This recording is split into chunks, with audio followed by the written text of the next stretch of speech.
Hi friends, welcome to SAM Institute Daily Current Affairs 2025 May 6. Today current affairs headlines Andhra Telangana DSC prepare అవుతున్న ప్రతి ఒక్క అభ్యర్థి and school assistant executive వరకు GK and current affairs చాలా important నాన్న. ఆంధ్రప్రదేశ్తో mega DSC notification వచ్చింది 16,000కు పైగా. ఈసారి స్కూల్ అసిస్టెంట్లో మనకు జాబ్ సాధించాలి. ఈసారి ఎగ్జిక్యూటివ్లో ఒక జాబ్ సాధించాలి. ఒక జాబ్ వస్తే మన లైఫ్ మారుతుంది. డైలీ కరెంట్ అఫైర్స్ రెగ్యులర్గా ఫాలో అవుతూ ఉండాలి. మీకు చాలా ప్లస్ అవుతుంది. మీ ఫ్రెండ్స్ అందరికీ షేర్ చేయండి, లైక్ చేయండి, కామెంట్ బాక్స్ కూడా పెట్టండి నాన్న. సరే, టుడే కరెంట్ అఫైర్స్ హెడ్లైన్స్. దేశంలో తొలిసారిగా జన్యు మార్పిడి వరి వంగడాలు ఇటీవల కాలంలో వార్తల్లోకి వచ్చాయి. వాటి పేర్లు ఏం పేరు, వాటిని ఇంప్లిమెంట్ చేసింది ఎవరు, అక్కడ లింక్ చేసుకోవాలి. భారతదేశ హరిత విప్లవ పితామహుడు ఎవరు, father of Indian green revolution, అక్కడే లింక్ చేసుకోవాలి. Father of world green revolution ఎవరు నాన్న? 2024లో భారతరత్న వచ్చిన వ్యక్తి ఉన్నారు. భారతదేశ హరిత విప్లవ పితామహుడిగా ఇటీవల కాలంలో మరణించారు. MS Swaminathan, father of Indian green revolution. అదే father of world green revolution Norman Borlaug. ప్రపంచ హరిత విప్లవ పరిశోధన కేంద్రము లేదా ప్రపంచ వరి పరిశోధన కేంద్రం ఎక్కడుందన్న? ఫిలిప్పైన్స్ రాజధాని మనీలా. ఆ మనీలాలో ఇచ్చే అవార్డే రామన్ మెగాసిస్ అవార్డు. రామన్ మెగాసిస్కి మరొక పేరే ఆసియా నోబెల్ అని పిలుస్తాం. ఇటీవల కాలంలో 4 మెంబర్స్కు ఒక పర్సన్కి వచ్చింది రామన్ మెగాసిస్ అవార్డు. ఏ దేశంలో ఇస్తారు? ఫిలిప్పైన్స్. రామన్ మెగాసిస్ అవార్డు పొందిన తొలి వ్యక్తి ఎవరినైనా? ఆచార్య వినోబా భావే. తొలి భారతీయ మహిళ మదర్ తెరీసా. 1962లో వచ్చింది. రామన్ మెగాసిస్ అవార్డు పొందిన తొలి ఎన్నికల commissioner, first election commissioner in Ramon Magsaysay award 1996లో వచ్చింది. ఆయన పేరు టిఎన్ శేషన్. గతంలో అడిగా డిఎస్సిలో. అలా ఒక టాపిక్ వస్తే మొత్తం లింక్ చేసుకోవాలి. ఏదో ఒక అంటే ఈరోజు కరెంట్ అఫైర్స్ కాదు, గతంలో జరిగిపోయింది, దానికి బ్యాక్గ్రౌండ్ చూస్తూ ఉండాలి. అది చదివే విధానం అంటే. Next one, Ambedkar overseas విద్యానిధి.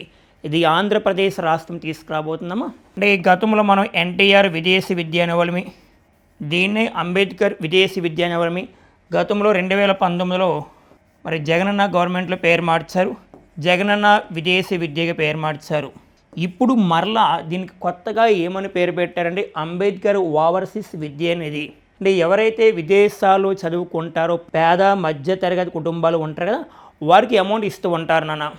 Next one, ప్రసూతి సెలవులకు 2 పిల్లలు నిబంధన ఎత్తివేత. ఎవరైనా గవర్నమెంట్ ఎంప్లాయీ ఉంటారు కదా, మహిళ, మరి ఆ సమయంలో గతంలో ఒకటి లేదా ఇద్దరి కంటే పిల్లలు ఉన్న వ్యక్తులకి ఇచ్చేవారు హాలిడేస్. ఇప్పుడు అలాంటి లేకుండా ఎంతమంది ఉన్నా ప్రాబ్లం లేదు, ఇవ్వచ్చు అని చెప్తున్నారు మా government, Andhra Pradesh government. Next one, Schneider electric excellence కేంద్రాన్ని ఇటీవల కాలంలో ఎక్కడ ఏర్పాటు చేస్తున్నారు? ఆంధ్రప్రదేశ్లో అమరావతిలోన మంగళగిరి అంటాడు. చూద్దాం ఏంటండి ఇది. నెక్స్ట్ 2026 మార్చి నాటికి రెపో రేటు 5%. రెపో రేట్ అంటే ఆర్బీఐ. మరి ఆర్బీఐ రెపో రేటు 1992లో వచ్చింది. ఈ సంవత్సరంలోనే 2025లో 2 టైమ్స్ తగ్గించారు, మరి 2 సార్లు. ప్రజెంట్ ఆర్బీఐ గవర్నర్గా సంజయ్ మల్హోత్రా పనిచేస్తున్నారు.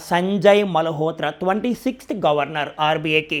సంజయ్ మల్హోత్రా వచ్చిన తర్వాత ఆర్బీఐ రెపో రేటుని 2 టైమ్స్ తగ్గించారు, 2 సార్లు తగ్గించారు. గతంలో 6.5%గా ఉండేది, అంటే 6.50%. దీన్ని మరలా 6.25% తగ్గించారు. మరలా ప్రజెంటు నెక్స్ట్ 6.25% నుంచి 6% తగ్గించారు. Present RBI repo rate 6%. 2026 మార్చి నాటికి 5% రావచ్చని ఇటీవల కాలంలో ఏ బ్యాంకు వారు అంచనా వేస్తారు? వరల్డ్ బ్యాంక్ అంచనా వేస్తుందా, ఐఎంఎఫ్ అంచనా వేస్తుందా, ఆర్బీఐ అంచనా వేస్తుందా, ఎస్బీఐ అంచనా వేస్తుందా అంటాడమ్మా. చూద్దాం ఎవరు అంచనా వేస్తారు. డైలీ కరెంట్ అఫైర్స్ భాగంగా ప్రతిరోజు ఒక ప్రశ్న ఇస్తున్నాం. మీరందరూ కామెంట్ బాక్స్లో పెడుతున్నారు. 99% రైట్ ఆన్సర్ పెడుతున్నారు. ఓకేనా? సరే, నిన్నటి ప్రశ్న చూస్తే డైలీ కరెంట్ అఫైర్స్ భాగంగా డైలీ ఒక క్వశ్చన్ ఇస్తున్నాం. మరి ఆ ప్రశ్న చూస్తే 2025 ప్రపంచ క్యాన్సర్ దినోత్సవం యొక్క ఇతివృత్తము. నన్ను ఇతివృత్తం అంటే టీమ్ అని గుర్తుపెట్టుకో. అంటే ఇతివృత్తం అంటే theme. 2025 world cancer day theme. మరి యునైటెడ్ బై యూనిక్. ఎస్, ప్రతి ఒక్కరు రైట్ ఆన్సర్ పెట్టారు. బాగా ట్రై చేస్తున్నారు. ఎస్ ఎలా ఉండాలి? మీ ప్రిపరేషన్ వేగం అనేది పెంచుతూ ఉండాలి. ఎక్స్ట్రాడినరీగా మన మైండ్ పని చేయాలి. మన బలహీనతలన్నీ వదిలేయాలి. మన బలాన్ని ప్రయోగించాలి. మన బలమే మనకి జాబుననా, మన జాబే మన లైఫ్. మనకి జాబ్ వస్తే సమాజంలో మంచి గుర్తింపు ఉంటుంది నాన్న. ఆ గుర్తింపు కోసమే కదా మనం 7 ఇయర్స్ నుంచి వెయిట్ చేస్తున్నాం. ఒక డిఎస్సి రానే వచ్చింది, అద్భుతాలు సాధిస్తాం. ఎస్, మనమే సాధించాలన్న ఒక మనసు అనుకుంటే ఏమైనా సాధించవచ్చు. ప్రపంచంలో ఇప్పటి వరకు మనకు అనుకున్న వస్తువులు ఏదైనా అవ్వచ్చు, ఒక రైల్వే వ్యవస్థ అవ్వచ్చు, ఒక విమానం అవ్వచ్చు, కనిపెట్టింది ఎవరు? మనమే కదా. ఎస్. మరి world cancer day every year ఎప్పుడు జరుపుకుంటాం నాన్న అంటే ఫిబ్రవరి 4. జాతీయ క్యాన్సర్ పరిశోధన సంస్థ నేషనల్ క్యాన్సర్ రీసెర్చ్ ఇన్స్టిట్యూట్ ఎక్కడ ఉంది అంటే పూణే మహారాష్ట్ర. ఇక్కడే లింక్ చేసుకుంటే క్యాన్సర్ గురించి అధ్యయనం చేసే శాస్త్రాన్ని ఏమంటారు? Study of cancer, oncology. మనకి అధ్యయన శాస్త్రాలు డిఎస్సిలో ఒక మార్కు వస్తుంది. స్టడీ ఆఫ్ క్యాన్సర్ అంటే ఏంటి? స్టడీ ఆఫ్ రివర్స్ అంటే నదుల గురించి చెప్పే శాస్త్రాన్ని ఏమంటాం? స్టడీ ఆఫ్ బ్లడ్, రక్తం గురించి చెప్పే శాస్త్రాన్ని హెమటాలజీ అంటారు. ఓకేనా? ఇక్కడే మరొక పాయింట్ నాన్న, నేషనల్ క్యాన్సర్ అవేర్నెస్ డే, జాతీయ క్యాన్సర్ అవగాహన దినోత్సవాన్ని ప్రతి సంవత్సరం ఎప్పుడు జరుపుకుంటాం నాన్న అంటే నవంబర్ 7. ఆ రోజున నోబెల్ అవార్డు పొందిన తొలి మహిళ మేడం క్యూరీ యొక్క జయంతి. ఆమె రేడియో ధార్మిక మూలకాన్ని కనుగొన్నారు కదా. ఆమె జయంతి సందర్భంగా ప్రతి సంవత్సరము మనకి November 7 national cancer awareness day జరుపుకుంటాం నాన్న. నోబెల్ అవార్డు పొందిన తొలి మహిళ ఎవరు? Mother Teresa. నాన్న, మేడం క్యూరీ. నోబెల్ అవార్డు పొందిన తొలి భారతీయ మహిళ అయితే మదర్ తెరీసా. మేడం క్యూరీకి 2 టైమ్స్ వచ్చింది నోబెల్ అవార్డు. 1903లో వచ్చింది ఫిజిక్స్, 1911లో కెమిస్ట్రీలో వచ్చింది. మేము చదువుకుంటాం. నోబెల్ అవార్డు పొందిన తొలి భారతీయ మహిళ అయితే మదర్ తెరీసా 1979. మదర్ తెరీసాకి భారతరత్న వచ్చింది 1980లో. మదర్ తెరీసాకి రామన్ మెగాసిస్ అవార్డు వచ్చింది 1962లో. మీకు ఐడియా వస్తుంది, రావాలి కూడా. ప్రిపరేషన్ అనేది ఎలా ఉండాలి, డైలీ ప్రశ్న ఎలా చూస్తూ ఉండాలి, సబ్జెక్ట్ ఇంప్రూవ్మెంట్ చేసుకోవాలి మనం. Okay friends, next current affairs. మా దేశంలో తొలిసారిగా జన్యు మార్పిడి వరి వంగడాలు ఇటీవల కాలంలో వార్తలోకి రావడం జరిగింది నాన్న. అంటే దీనికి తక్కువ నీరు అవసరం, తక్కువ నీరున్న ప్రాంతంలో కూడా మనకి ఎక్కువ దిగుబడి వస్తుందన్న. ఎక్కువ నీరు అవసరం లేదు. అంటే ఈ వరి వంగడాలని దేశంలో తొలిసారిగా జన్యు మార్పిడి వరి వంగడాలని ఎవరు తీసుకొచ్చారు?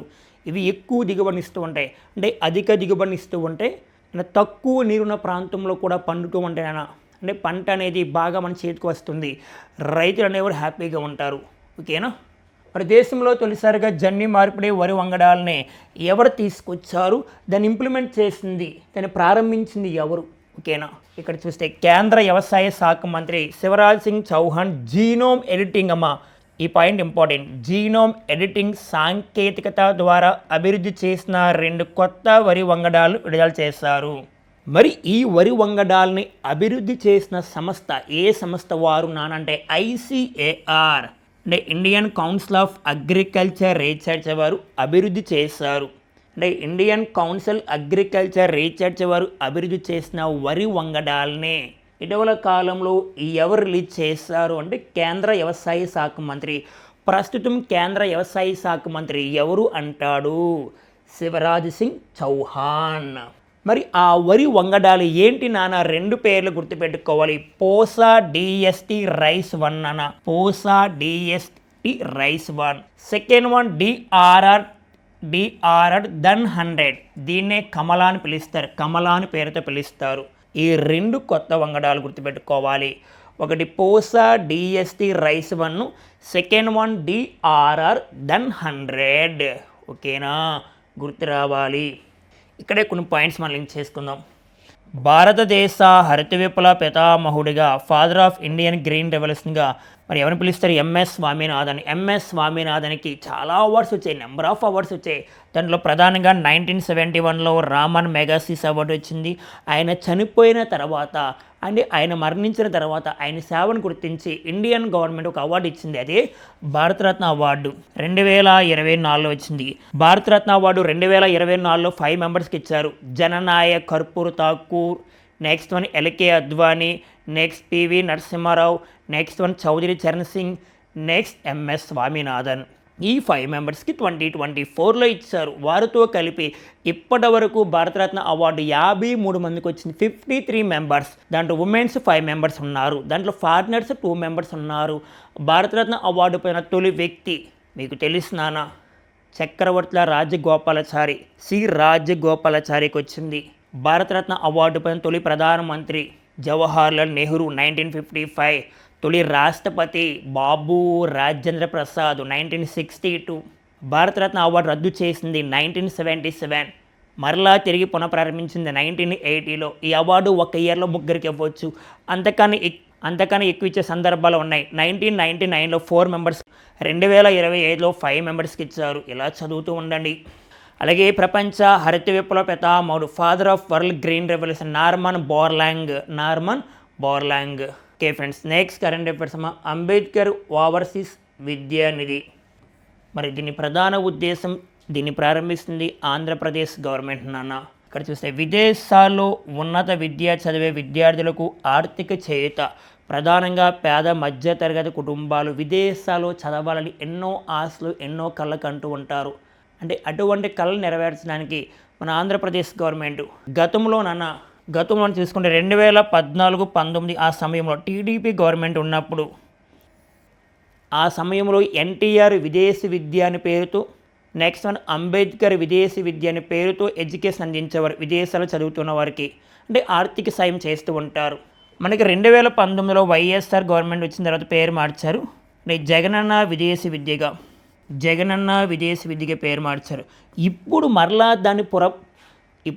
దాన్ని పునఃప్రారంభిస్తున్నారు ఓకే టీడీపీ గవర్నమెంట్. మరి ఏ పేరుతో అండి? అంబేద్కర్ ఓవర్సీస్ విద్యానిధి పేరుతో. ఇక్కడ ఆర్థిక సాయం ఎలా చేస్తారంటే క్యాస్ట్ వేజ్గా. ఓకే, గుర్తుపెట్టుకోండి.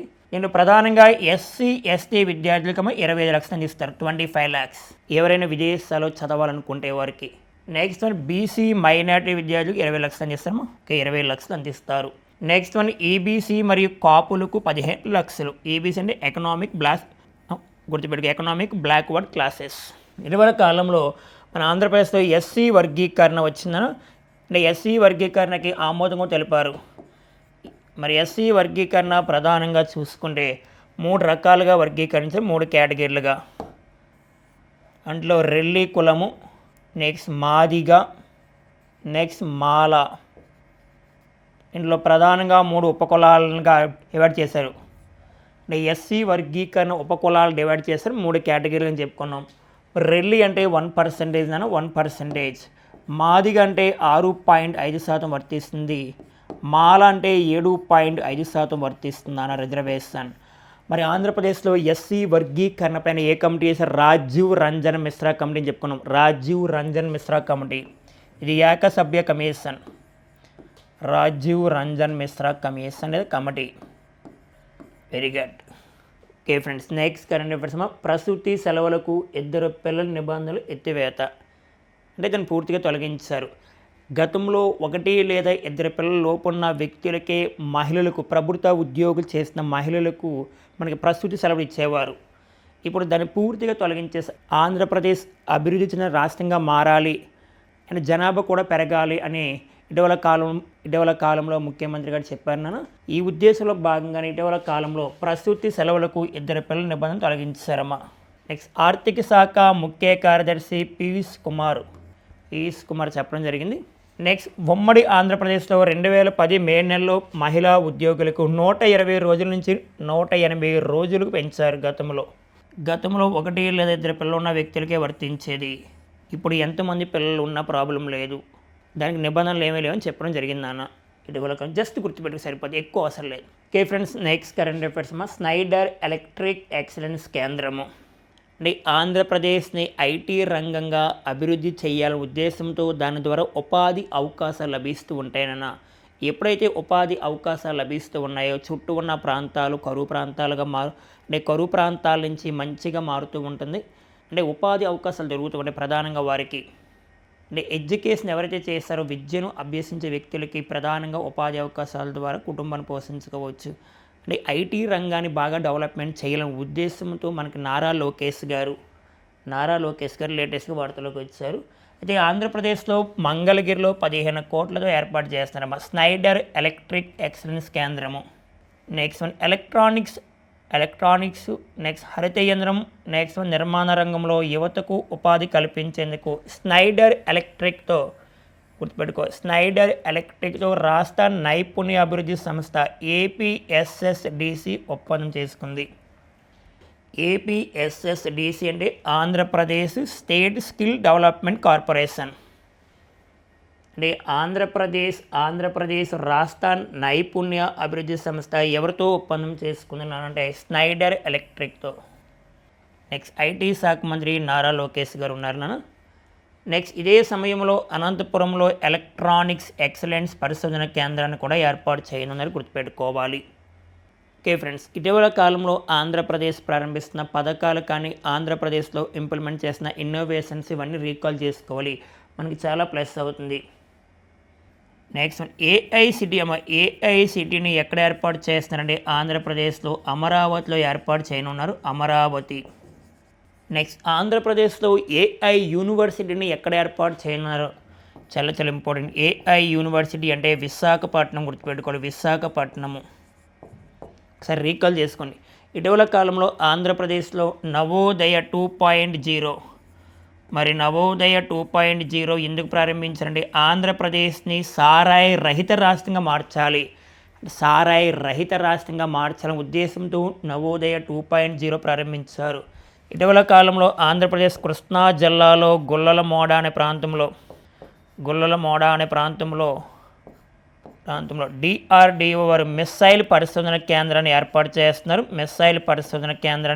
చేస్తున్నారు, రీకాల్ చేసుకోండి. ఇటీవల కాలంలో ఆంధ్రప్రదేశ్లో ప్రకాశం జిల్లాలో మార్కాపురంలో మహిళా రక్షణ కోసం ప్రధానంగా మహిళా రక్షణ కోసం 112 అనే ఒక టోల్ ఫ్రీ నెంబర్తో ఒక యాప్ను ప్రారంభించారు. దాని పేరే గుర్తుపెట్టుకోండి, శక్తి యాప్ అన్నమా. శక్తి యాప్ను ఎక్కడ ప్రారంభించారంటే మార్కాపురంలో మహిళా రక్షణ కోసం. అంటే ఎప్పుడు ప్రారంభించారంటే అంతర్జాతీయ మహిళా దినోత్సవం సందర్భంగా 2025 మార్చి 8వ తారీఖున ప్రారంభించారు. ఇది కూడా అప్డేట్ చేసుకోండి, ఇంపార్టెంట్. అలాగే ఇటీవల కాలంలో ఆంధ్రప్రదేశ్లో రాజమండ్రి దివాను చెరువు దగ్గర మరి ఆంధ్రప్రదేశ్ ఫారెస్ట్ అకాడమీని ఏర్పాటు చేయనున్నారు. ఓకేనా, ఫారెస్ట్ అకాడమీ అంటే దివాను చెరువు దగ్గర.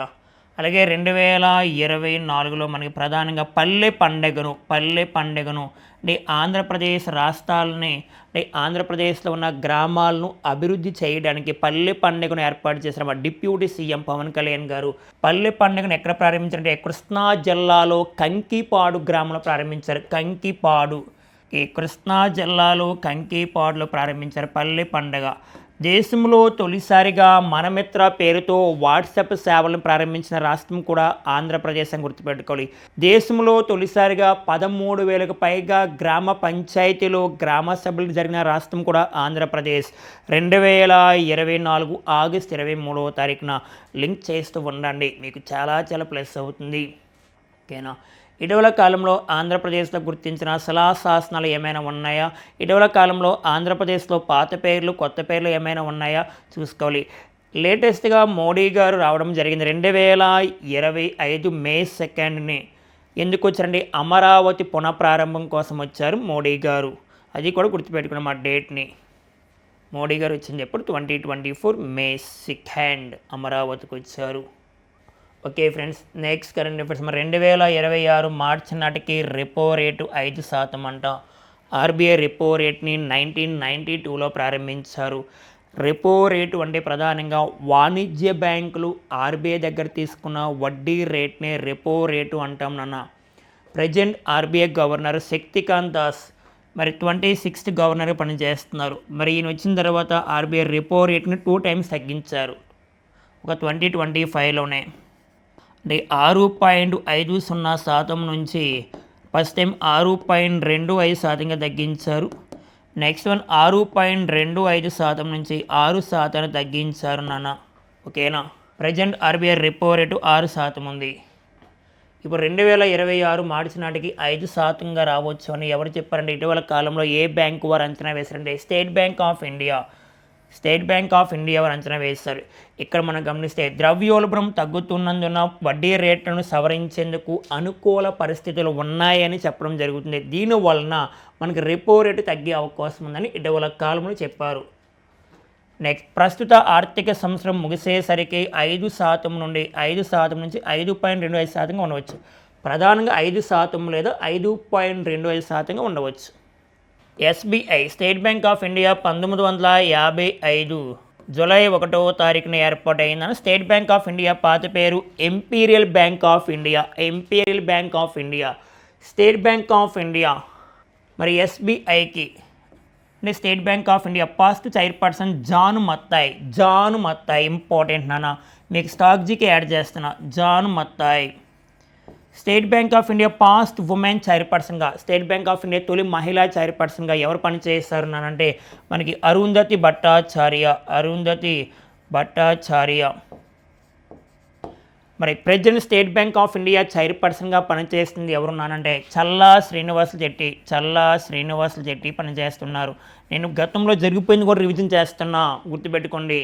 చల్లా శ్రీనివాసులు చెట్టి. శ్రీనివాసులు చెట్టి అని గుర్తుపెట్టుకోవాలి. ఇటీవల కాలంలో స్టేట్ బ్యాంక్ ఆఫ్ ఇండియా వారు సీనియర్ సిటిజన్స్ కోసము ఒక పథకాన్ని ప్రారంభించారు. ఆ పథకమే అమృత కల్లాస్. అమృత కల్లాస్ అనే పథకాన్ని ఇటీవల కాలంలో ఏ బ్యాంక్ ప్రారంభించింది అంటాడు? State bank of India senior citizens కోసము. మరి present state bank of India brand ambassador అంటే ప్రచారకర్త ఎవరు నాన్న? స్టేట్ బ్యాంక్ ఆఫ్ ఇండియా ప్రచారకర్తగా పనిచేస్తుంది మనకి ఎంఎస్ ధోని. మహేంద్ర సింగ్ ధోని పనిచేస్తున్నారు. Okay friends, next current affairs IMF బోర్డులో పరమేశ్వరన్ అయ్యర్. మరి ఐఎంఎఫ్ అంటే ఇంటర్నేషనల్ మానిటరీ ఫండ్, అంటే అంతర్జాతీయ ద్రవ్య నిధి అని పిలుస్తాం ఐఎంఎఫ్. మరి లేటెస్ట్గా పరమేశ్వరన్ అయ్యర్ వచ్చారు. ఇక్కడ చూస్తే భారత తరపున తాత్కాలిక ఎగ్జిక్యూటివ్ డైరెక్టర్గా ఎవరు వచ్చారంటే పరమేశ్వరన్ అయ్యర్. గతంలో ఎవరు ఉండేవారంటే కేవీ సుబ్రహ్మణ్యం స్థానంలో వచ్చారు. కేవీ సుబ్రహ్మణ్యం ఉండేవారు, ఆయన స్థానంలో వచ్చారు. ఇటీవల కాలంలో ఐఎంఎఫ్ బోర్డులో ఎగ్జిక్యూటివ్ డైరెక్టర్గా కేవీ సుబ్రహ్మణ్యం ఉండేవారు, ఆయన తొలగించేశారు. ఆయన తొలగించి తాత్కాలిక ఎగ్జిక్యూటివ్ డైరెక్టర్గా ఎవరిని నియమించారు అంటే మనకి పరమేశ్వరన్ అయ్యర్. మరి పరమేశ్వరన్ అయ్యర్ ఎవరంటే ప్రధానంగా నీతి ఆయోగ్ మాజీ సీఈఓ. నీతి ఆయోగ్ మాజీ సీఈఓ, ఒక రకంగా చెప్పండి నీతి ఆయోగ్కి 3వ సీఈఓ పరమేశ్వరన్ అయ్యర్. నీతి ఆయోగ్కి 3వ సీఈఓ. ఫస్ట్ సీఈఓ నాన్న మనకి మీరందరూ తెలుసు, ఆయన పేరే Sindhushree Khullar. Niti Aayog first CEO. Second CEO ఎవరు అంటే Amitabh Kant. And third CEO నాన్న Parameswaran Iyer. Present fourth CEO పనిచేస్తారు నీతి ఆయోగ్కి బీవీఆర్ సుబ్రహ్మణ్యం. మరి ప్రపంచ బ్యాంక్ అనేది 1945లో ఏర్పాటైంది. ప్రజెంట్ ప్రపంచ బ్యాంక్ అధ్యక్షుడిగా అజయ్ బంగా పనిచేస్తున్నారు. అదే ఐఎంఎఫ్ డైరెక్టర్ జనరల్గా పనిచేస్తుంది Kristalina Georgieva. Okay friends, next current affairs Trinidad మరియు టొబాగో ప్రధానమంత్రి. ఓకే, దేశం పేరే బాగా గుర్తుపెట్టుకో. ట్రినిడాడ్ మరియు టొబాగో ప్రధానమంత్రిగా ఇటీవల కాలంలో ఎవరు వచ్చారంటే ఒక ఉమెన్. మీరు చూడండి అమ్మా, ఆ పేరు డిఫరెంట్గా ఉంటుంది. రాత్రి కల్లోకి వస్తుంది, గ్యారెంటీగా వస్తుందా లేదా కామెంట్ పెట్టండి అన్న. ఎవరు అంటే కమ్లీ పెర్సాడ్ బిస్సేసార్ అని గుర్తుపెట్టుకో. కమ్లీ పెర్సాడ్ బిస్సేసార్ రెండవసారి వచ్చిందమ్మా. సెకండ్ టైం ప్రధానమంత్రిగా. అదే ట్రినిడాడ్ టొబాగో అధ్యక్షురాలుగా పనిచేస్తుంది అయితే మరి క్రిస్టానా కార్లా కంగూలు, ఆమె కూడా మహిళ అధ్యక్షురాలు పనిచేస్తుంది. క్రిస్టానా కార్లా కంగూలు. మరి క్రిస్టానా కార్లా కంగూలు ఇంపార్టెన్స్ మనం గమనిస్తే 2025లో 18వ NRI day 18th NRI day జరిగింది. ఎక్కడ? భువనేశ్వర్లో జరిగింది. అంటే 18వ ప్రవాస భారతీయ దివాస్కి ముఖ్య అతిథిగా వచ్చిన వ్యక్తి ఎవరు అంటే క్రిస్టానా కార్లా కంగూలు. ఏ దేశ అధ్యక్షురాలు నాన్న అంటే ప్రెసిడెంట్ ఎవరంటే మరి ఏ దేశం అంటే గుర్తుపెట్టుకో ట్రినిడాడ్ మరియు టొబాగో. అలా లేటెస్ట్గా ప్రధానమంత్రిగా వచ్చింది Bissessar. Okay friends, next current affairs Angola అధ్యక్షుడు భారత పర్యటన, భారతదేశానికి పర్యటనకు వచ్చారు. ఇటీవల కాలంలో అమెరికా ఉపాధ్యక్షుడు అంటే అమెరికా వైస్ ప్రెసిడెంట్ అమ్మ జేడి వాన్స్ కూడా వచ్చారమ్మ. JD Vance. అలాగే మనకి ఇటీవల కాలంలో శ్రీలంక ప్రధానమంత్రి అనూర్ కుమార్ దిశనాయకే కూడా భారతదేశానికి వచ్చారు. ఎవరు? అనూర్ కుమార దిశనాయకే అండ్ శ్రీలంక అధ్యక్షుడు. ఓకే, ప్రధాని కూడా శ్రీలంక అధ్యక్షుడు అనూర్ కుమార దిశనాయకే భారతదేశానికి వచ్చారు. ఓకే, పర్యటనలో భాగంగా. అలాగే మనకి 76 రిపబ్లిక్ డేకి ముఖ్య అతిథిగా వచ్చిన వ్యక్తి ఇండోనేషియా ప్రెసిడెంట్ వచ్చారు భారతదేశానికి. 76 రిపబ్లిక్ డే 2025 జనవరి 26వ తారీఖున వచ్చింది. మనకి ప్రభావో సుబియాంటో ఇండోనేషియా ప్రెసిడెంటు. అలా మన భారతీయులు వెళ్తూ ఉంటారు, వారు కూడా వస్తూ ఉంటారు దేశానికి. మరి లేటెస్ట్గా అంగోలా అధ్యక్షుడు భారత పర్యటనకు వచ్చామో అంటే ఒక 4 డేస్ పాటు, 4 రోజులు ఒక 4 డేస్ పాటు ఉంటారు. మరి ఆయన పేరు జోవా మనువేల్ గోమ్జాల్వేజ్ మా లౌరెన్సా ఇలాగే ఉంటాయి పేర్లు. జోవా మానువేల్ గోమ్జాల్వేజ్. ఓకేనా, గోమ్జాల్వేజ్ లౌరెన్సా అనమా. ఓకే, లౌరెన్సా మాస్టర్ ఎలా గుర్తుకుండాలి? లౌరెన్సా జోవా మనువేల్ అనకూడదు, మనం ఇక్కడి నుంచి పలకాలి జోవా మనువేల్ గోమ్జాల్వేజ్ లౌరెన్సా. మరి అంగోలా వార్తలకు వచ్చింది. కానీ దీనికి క్యాపిటల్ రాజధాని లువాండా. జాగ్రత్త అమ్మ, లువాండా. ఓకే, రువాండా కాదు, రువాండా అంటే దేనికి రాజధాని అమ్మా? రువాండా రాజధాని అయితే కెగాలి. రువాండా అయితే దేశమమ్మా, రువాండా దేశము. అదే ఉగాండా కూడా దేశం ఉంది. ఉగాండా దేశం యొక్క రాజధాని మనకి కంపాలా. చూసుకోండి, ప్రధానంగా అంగోలా రాజధాని లువాండా, అదే రువాండా దేశ రాజధాని కెగాలి, ఉగాండా దేశ రాజధాని కంపాలా. ఈ కంపాలలోనే 2024లో 19 నామ్ సదస్సు జరిగింది. 19వ నామ్ సదస్సు జరిగింది. నాన్ అలైన్డ్ మూమెంట్, అలీనా ఉద్యమ కూటమి అంటారు. ప్రతి 3 సంవత్సరాలకు ఒకసారి జరుగుతుంది NAM summit. Okay friends, next current affairs అత్యంత కఠినమైన జైలు మళ్ళీ ఓపెన్. మరి ఆ జైలు ఎక్కడుందని అంటే అమెరికాలో కాలిఫోర్నియా ద్వీపంలో ఉంది నాన్న. అది గతంలో 1963లో మూసివేశారు. ఇక్కడ సినిమా షూటింగ్లు జరిగే, చాలామంది గ్యాంగ్స్టర్లు కూడా దీంట్లో ఉన్నారు. మరి ఇటీవల కాలంలో వార్తల్లోకి వచ్చిన ఆ జైలు పేరు ఏంటి అంటాడు?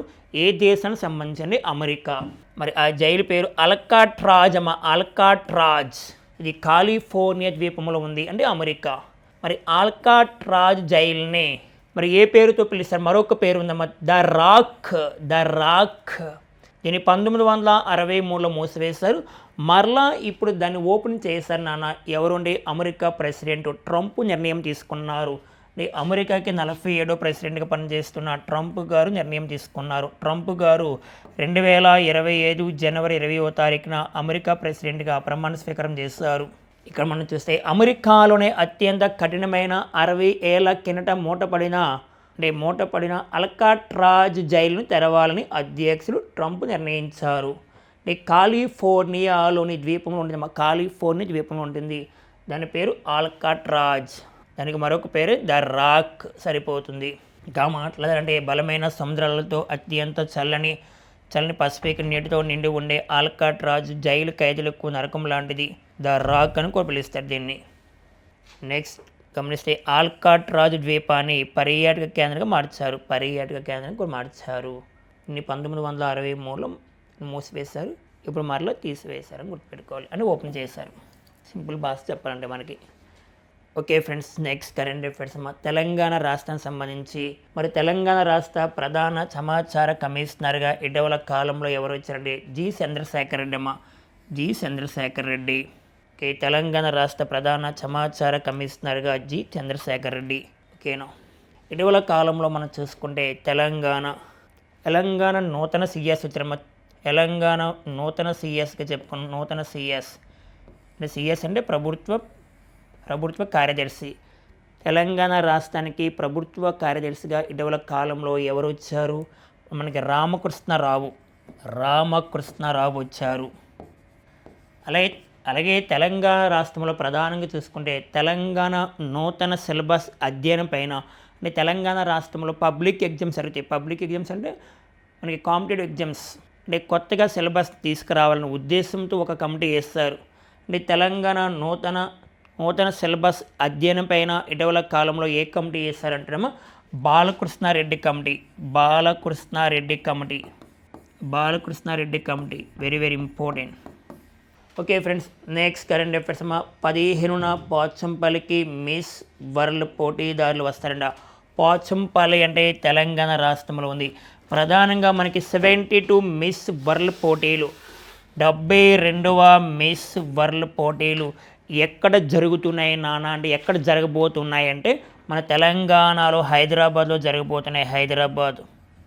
72వ మిస్ వరల్డ్ పోటీలు 2025 మే 10 నుండి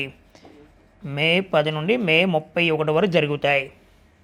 క్వశ్చన్ అడగవచ్చు, 72వ మిస్ వరల్డ్ పోటీలు ఎక్కడ జరిగాయి లేదా ఎక్కడ జరగబోతున్నాయి? తెలంగాణ, హైదరాబాద్.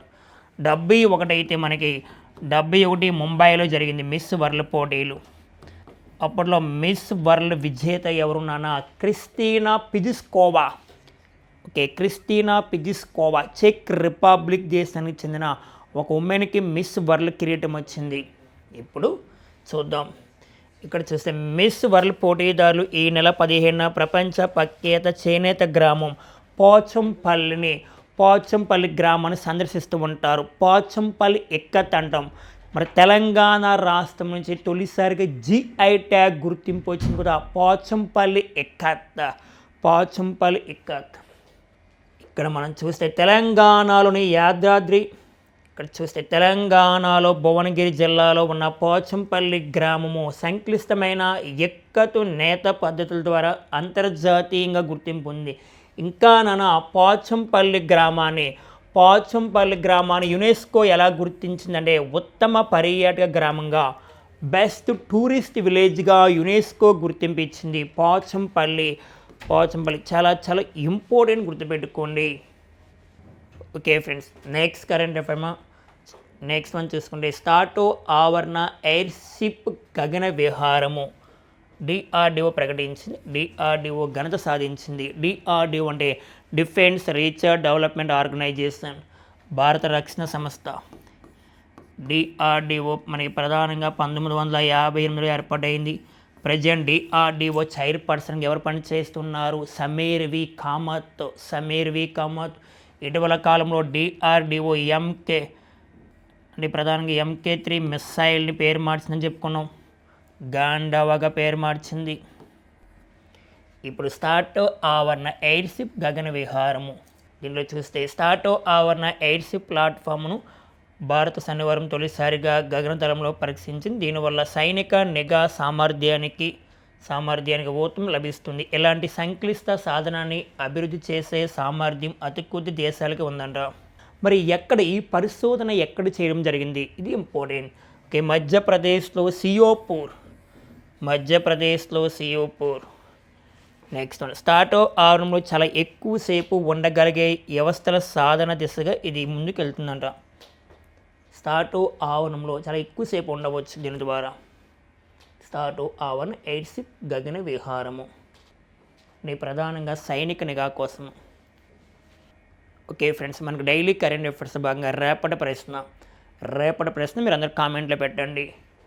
ఓకే, ప్రస్తుతం ప్రపంచ వాణిజ్య సంస్థ, దీని ఇంగ్లీష్లో WTO అంటాం, అంటే world trade organisation director general ఎవరు? చాలా అద్భుతంగా ఉంటుంది పేరు, నిజంగా కళ్ళలోకి వస్తుంది రాత్రులు. ఓకే, ప్రస్తుతం ప్రపంచ వాణిజ్య సంస్థ డైరెక్టర్ జనరల్ WTOని ఏ సంవత్సరంలో ఏర్పాటు చేస్తారు? కామెంట్లో పెట్టవచ్చు. WTO ప్రధాన కార్యాలయం ఎక్కడుంది? నెక్స్ట్ వన్, ప్రెజెంట్ హెడ్ ఎవరు? ఈ 3 పెట్టండి కామెంట్లో. ఓకే ఫ్రెండ్స్, ఈరోజు ఉన్న కరెంట్ అఫైర్స్ మీ ఫ్రెండ్స్ అందరికీ షేర్ చేయండి, లైక్ చేయండి. All the best.